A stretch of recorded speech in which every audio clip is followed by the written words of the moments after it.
prothèses pour animaux, ça me paraissait complètement judicieux de le faire. Et puis j'ai décidé en 2020 de quitter la pédiatrie pour cette fois ne faire que ça.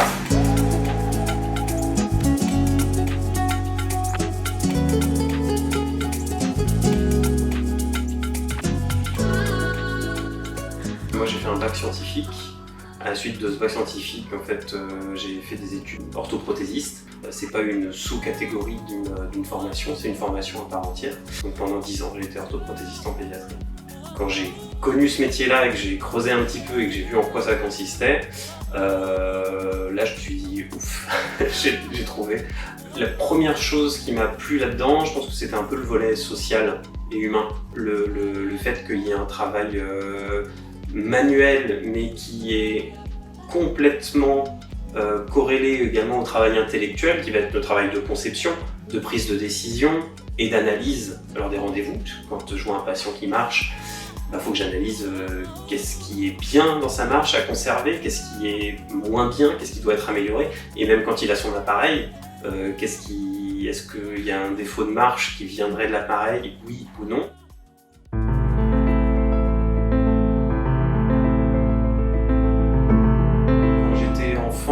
Nous, on n'avait pas personnellement chez moi des animaux, mais j'ai toujours été en contact avec des chiens, des chats, et puis également chevaux, poneys.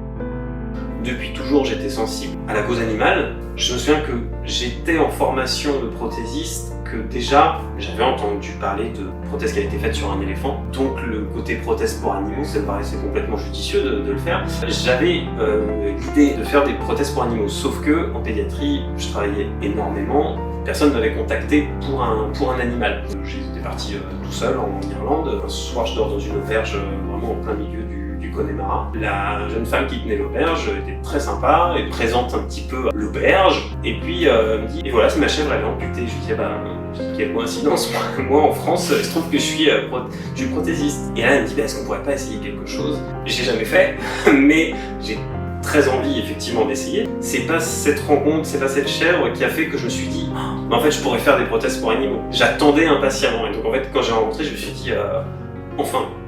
Mais je me suis rendu compte avec ce cas-là que si je souhaitais améliorer la qualité des prothèses pour animaux, je me suis dit il ne faut pas que j'en fasse un de temps en temps. Il va falloir que je me spécialise et que je fasse vraiment que ça. Ma première prothèse pour animal, c'était en 2016. Et puis j'ai décidé en 2020 de quitter la pédiatrie pour cette fois ne faire que ça. Je vais vraiment baigner dedans avec les autres professionnels de la santé animale, donc les vétérinaires en premier lieu, les maréchaux ferrants, les ostéo-animaliers.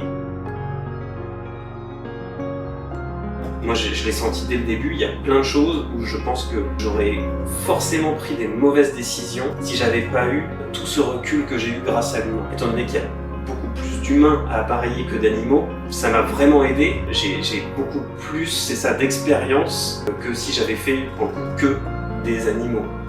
En fait, voilà, quand je suis avec un vétérinaire, ou quand je suis avec un maréchal ferrant ou un ostéo, on échange et donc moi je leur fais part également de ce que je compte faire, c'est-à-dire j'ai leur cahier des charges, je comprends ce qu'ils veulent faire mécaniquement, ce qu'ils veulent obtenir, à moi de le traduire ensuite en solution technique. En gros, c'est comme il y a un échange, j'interviens, par exemple j'interviens jamais sans qu'un vétérinaire soit au courant. Oui, ça a été dur au départ parce que j'ai besoin de tester, je fais des essais. Clairement, je pense que j'aurais arrêté un nombre incalculable de fois si j'avais pas eu cette expérience chez l'humain. Elle m'a aussi permis, dans énormément de cas, de dire aux vétérinaires ou aux familles, ça, c'est vrai que ce serait super d'obtenir tel effet mécanique, mais malheureusement à l'appareillage, on n'y arriverait pas, ou en tout cas on aurait trop d'inconvénients à côté.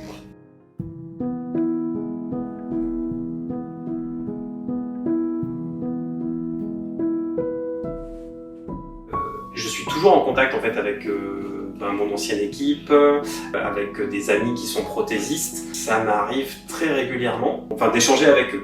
Moi, j'étais spécialisé en pédiatrie, et donc moi, avec Orthopia, c'est vrai que j'ai dû forcément élargir un petit peu mon champ d'action, puisque c'était beaucoup plus large en termes d'espèces, évidemment, et puis en termes de cas et tout. Et donc, en fait, en échangeant avec mes amis, confrères ou anciens collègues prothésistes, oui, ça m'a permis d'utiliser par exemple des techniques que j'avais pas eu à utiliser avant, quoi. Et puis, en revanche, ça aussi c'est intéressant, je vois que quand j'échange avec eux, ils percevaient pas, que comme j'intervenais sur un animal, il y avait quand même des paramètres qui changeaient.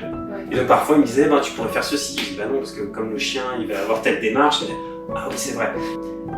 On peut pas, en tout cas, il faut pas considérer qu'il y a forcément une solution d'appareillage. Un chien ou un cheval qui va avoir une douleur, et c'est normal, la famille souhaite bien faire, souhaite soulager cette douleur, etc.